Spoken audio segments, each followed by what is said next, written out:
In this video, we'll talk about the 7 most powerful space-time jutsus in Naruto and Boruto. Number 7. Yomutsu Hirazaka. Every single Otsutsuki that has appeared used various space-time techniques. However, Yomutsu Hirazaka is the most common one among them, and it consists of opening cracks in space to instantly transport oneself anywhere without the need for seals or marks, as well as to move between planets. It's also useful for attacking enemies since the portals open without making noise. For example, Kaguya surprised Naruto and Sasuke with this jutsu on several occasions. Number 6. Amino Minaka. After consuming the fruit of the divine tree planted on Earth, Kaguya acquired the Rinne Sharingan, which is said to be the predecessor of both the Rinnegan and the Sharingan. This red 9 Tomoe ocular power has as its main ability the Amino Minaka, a spatio-temporal technique that allows instant teleportation to any of the 6 dimensions created by Kaguya.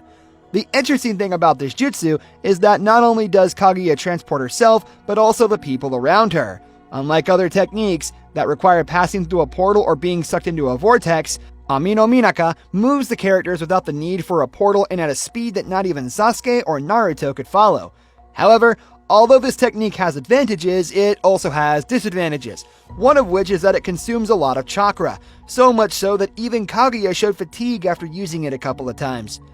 Number 5. Code's teleportation ability. Through scratches that he can leave on any surface, Code is able to move between the marks he leaves. However, in a chapter of the Boruto manga, which is chapter 60, they said this technique is not spatio-temporal, which is strange because if we're going to use that logic, Tobirama Aminato's Hireishi no Jutsu shouldn't be categorized as a spatio-temporal jutsu either, since it works in the same way as Code's technique. In other words, for Minato and Tobirama to go to a place using Flying Thunder God, they had to mark it first because if they didn't, they couldn't. Number 4. The Hiraishi no Jutsu. The Hiraishi and Code's jutsu work similarly, but the Hiraishi is faster because it instantly teleports people and doesn't have to go through scratches like Code. Additionally, the Hiraishi can move more than one person at a time, while Code can only move one person at a time. Minato even used the Hiraishi to absorb a Bijudama from Kurama and take it to a specific location. Both techniques are rare and difficult to master, but Code does it thanks to technology and only some ninjas can execute the Hiraishi. For example, Minato wanted to teach it to 3 of his bodyguards, but they couldn't learn it individually and had to do it as a team by holding hands between the 3, which takes away from the effectiveness the Hiraishi has in combat. Number 3. Amino Tejikara. After learning and receiving chakra from Hagoromo Satsuki, Sasuke awakened a 6 Tomoe Rinnegan. This Rinnegan gave him access to all the general Rinnegan techniques we've seen and granted him a special jutsu called Amino Tejikara. This technique allows Sasuke to switch his position or the position of other people or objects with each other in the blink of an eye. Undoubtedly, Amino Tejikara is a highly useful space-time jutsu because with its speed, Sasuke has managed to surprise all his enemies. In fact, even Ishiki Otsutsuki cursed him on more than one occasion for it. Number 2. Daikokuten. Ishiki Otsutsuki possessed a rare ocular power with various abilities. One of them was Daikokuten, a technique that allowed him to store objects in a dimension where time does not flow. The interesting thing about this jutsu is that the speed with which it absorbs and retrieves objects is such that not even Sasuke with his Sharingan is able to avoid it. And that's not the worst part.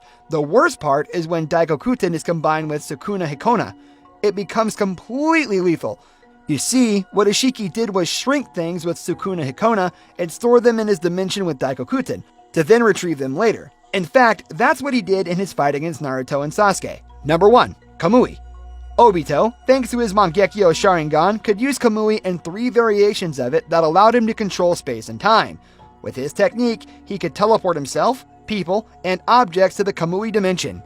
Additionally, his right eye allowed him to become intangible, sending part or all his body to the Kamui dimension, making him immune to physical attacks.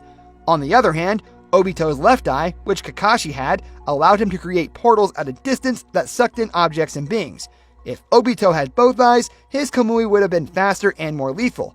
Furthermore, Obito's Kamui was so advanced that he was able to travel from the Limbo to the Pure World to temporarily lend his powers to Kakashi. Although it's also true that this was possible thanks to Hagoromo's chakra. In summary, Obito's Kamui was a very powerful and advanced technique. And of course, we hope the information was to your liking. I'll see you in the next video here at Young Shinobi.